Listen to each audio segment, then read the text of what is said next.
international shipping industry is responsible for the carriage of around 90% of world trade, so vessel safety is critical. 54 large ships were lost worldwide last year, 2021. Total losses, however, went down by 57% compared to the past decade. The sector continued its long-term positive safety trend over the past year, but the Russia's invasion of Ukraine and the consequences may change that. That's why Alliance Global Corporate and Specialty has carried out research and released its safety and shipping report. Global Head of Marine Risk Consulting, Captain Rahul Khanna, joins us now for the details. Good afternoon, Captain Khanna. Thank you so much for joining us. Good afternoon to you. Thank you very much for having me. Great. So just give us some high points or highlights of the reports. I think first start with good news that the safety record of the shipping industry has continued over the last decade, as we just mentioned. The total losses are down to 54 now from what it used to be 200 plus in the early 90s. So the overall loss record has been consistently improving in the last decade, a drop of as much as 57% in the total losses, which is great news, and actually it's a great testament to the shipping industry's resilience, which is carrying majority of the world trade on its shoulders. However, there are some concerns as we go forward, and as we've highlighted in our report. Key concern for last year has been obviously the Ukraine-Russia conflict, and that is creating quite a lot of issues for the shipping industry going forward. I think we've highlighted some of the other issues as the global supply chain constrictions that have been happening in the COVID times and has actually worsened because of the booming economy after the COVID restrictions were lifted across the world. Shipping industry is seeing a boom. There's a huge amount of trade that is happening.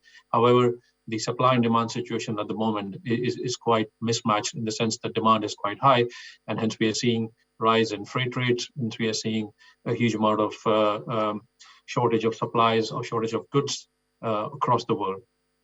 We've also highlighted some other key issues. Yeah. I believe that a major distraction to that good report you talked about is obviously the war going on in Ukraine, because we have issues of loss of live vessels, trade disruption, sanctions, cost and availability of bunker fuel. Paint a picture for us what we expect to see if you were to carry out a report after the war or at the end of this year, for instance. Very difficult to do that because firstly, we don't know how long the war is going to be. Hopefully it'll finish in very quick time from what we can only hope. But there are a few key things that has happened because of this war. There are three key impact areas of this war on shipping industry. I think the first very obvious one is the direct impact on the crew and the ships themselves. We have seen quite a few attacks on merchant ships as collateral damage of the war. We have seen many casualties, a loss of life of crew members on board ships. And that, I think, particularly is a very key issue on the already struggling human resource issue within the shipping industry. I think COVID had impacted the supply of the crew members quite severely because a lot of them spent long periods of time on board the ships, and there was mental health issues for the seafarers. And this war hasn't done anything to help, because as much as 14% of crew members on ships who are operating these vessels are coming in from Russia and Ukraine. And that means that there is huge question mark on the availability of these crew members. So that is one issue, and how that is going to pan out over the years is going to be something interesting to see. But we can already see that there is going to be a big shortage of crew members in the next 5 years or so, and this conflict is only going to increase that. I think the other big issue is the global supply chain disruption that we are seeing. I think earlier in your program, there were some commentators mentioning about the same thing, that the disruption to the oil trade, the disruption to the supplies coming in from Ukraine and Russia is going to have a further impact into already struggling supply chains across the world. I think you can already see there's a huge shortage of goods coming in from the manufacturing hubs of Russia and Ukraine and into some other countries. And Black Sea area is at the moment pretty much a no-go zone because of this. And a lot of agricultural goods are coming in from this area, which aren't able to come out because the infrastructure within Ukraine is pretty much, well, if it's not destroyed, it's inaccessible. And there are sanctions which are now coming in.